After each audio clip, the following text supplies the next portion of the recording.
आज जिस modal helping verb के बारे में हम पढ़ने वाले हैं वो है विल बी एबल टू। बहुत ही सिंपल कॉन्सेप्ट है। जब भी किसी वाक्य में सकेगा, सकेगी, सकेंगे या सकूंगा, पाएगा, पाएगी, पाएंगे या पाऊंगा का सेंस आता है तो आप विल बी एबल टू का यूज करते हैं और साथ ही साथ वर्ब की फर्स्ट फॉर्म का यूज करते हैं। जैसे कोई वाक्य है, मान लीजिए मैं कहूं राम जा सकेगा, सीता घर आ पाएगी, वो जा पाएंगे, मैं खेल पाऊंगा, तुम खेल सकोगे, मैं खेल सकूंगा। तो सकेगा, सकेगी, सकेंगे, सकूंगा या पाएगा, पाएगी, पाएंगे, पाऊंगा, ऐसा सेंस जब किसी वाक्य में आता है तो वो मोडाल सेंस है। क्यों है ये बात? मोडाल के डेफिनेशन में मैंने आपको बताई थी कि मोडाल हेल्पिंग वर्ब्स का एक्चुअली रोल होता क्या है। एग्जाम्पल देखिए आपके सामने है। मैं कहूं अमन खेल पाएगा, Aman will be able to play. तो पाएगा के लिए will be able to, subject आपके सामने है अमन और खेलना क्रिया है, क्रिया की फर्स्ट फॉर्म प्ले का यूज आपने किया। कुछ भी डिफिकल्ट नहीं है। यहाँ पर मैं चारों टाइप के सेंटेंस ले लेता हूँ, अफर्मेटिव, नेगेटिव, इंटेरोगेटिव और नेगेटिव इंटेरोगेटिव बिना WH फैमिली के, और फिर कुछ एग्जांपल्स WH फैमिली के साथ भी लूंगा।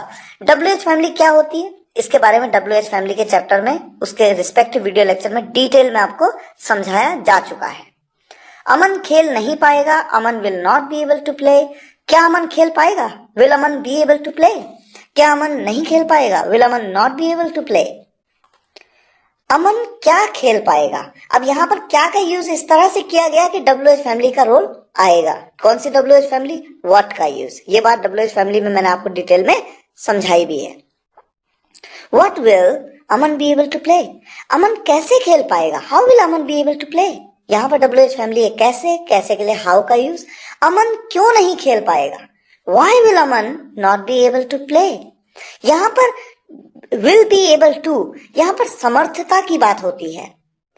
समर्थता, समर्थ है या नहीं है? अमन खेलने लायक है या नहीं है? खेलने में समर्थ है या नहीं है? इसी तरह देखिए एग्जाम्पल, अंजलि पढ़ सकेगी, Anjali will be able to study. Anjali नहीं पढ़ सकेगी, Anjali will not be able to study. अच्छा, यहाँ पर डिपेंड ये भी करता है कि आप किस पढ़ने की बात कर रहे हैं। या तो आप ये कहते हैं कि अंजलि पढ़ सकेगी या नहीं सकेगी, मान लीजिए वो BA कर सकेगी, BSc कर सकेगी, BCom कर सकेगी, BTech कर सकेगी, आप उसकी पढ़ाई के बारे में बात कर रहे हैं। लेकिन अगर वहां पर तो स्टडी का आप यूज करते हैं, लेकिन अगर मैं ये कहूं कि अंजलि किताब नहीं पढ़ सकेगी क्योंकि वो अनपढ़ है, फॉर एग्जाम्पल वो इलिटरेट है और वो नहीं पढ़ सकेगी, तो यहाँ पर पढ़ने के लिए मैं रीड का यूज करूंगा। तो यहाँ पर मैंने स्टडी का यूज किया है ये मानते हुए कि मैं किस पढ़ने की बात कर रहा हूँ? पढ़ाई की बात कर रहा हूँ। Anjali will be able to study, Anjali will not be able to study. क्या अंजलि पढ़ सकेगी? या मैं कहूं क्या अंजलि पढ़ पाएगी? Will Anjali be able to study? तो सकेगी या पाएगी, बात एक ही है। क्या वो आज आ सकेगा?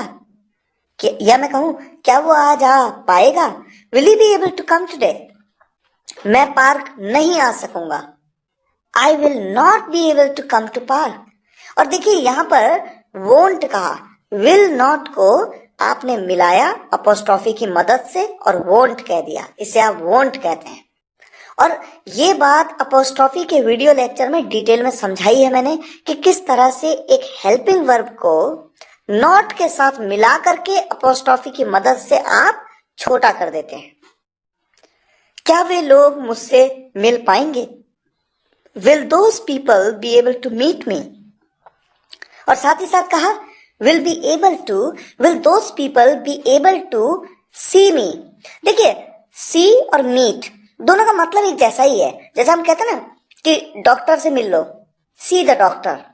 तो डॉक्टर को देखो, देखने का मतलब ये नहीं है कि आप वहां बैठेंगे और आप उन्हें देखेंगे, केवल आप जाएंगे देखेंगे। क्यों देखेंगे? क्योंकि आप मिलने गए हैं।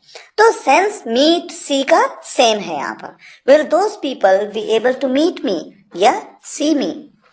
तो इस तरह से यहाँ पर विल बी एबल टू, इस मोडाल के एक बेसिक कॉन्सेप्ट को आपने समझा। मिलते हैं नेक्स्ट वीडियो लेक्चर में कुछ और मोडाल्स के साथ। तब तक के लिए विदा लेंगे। धन्यवाद।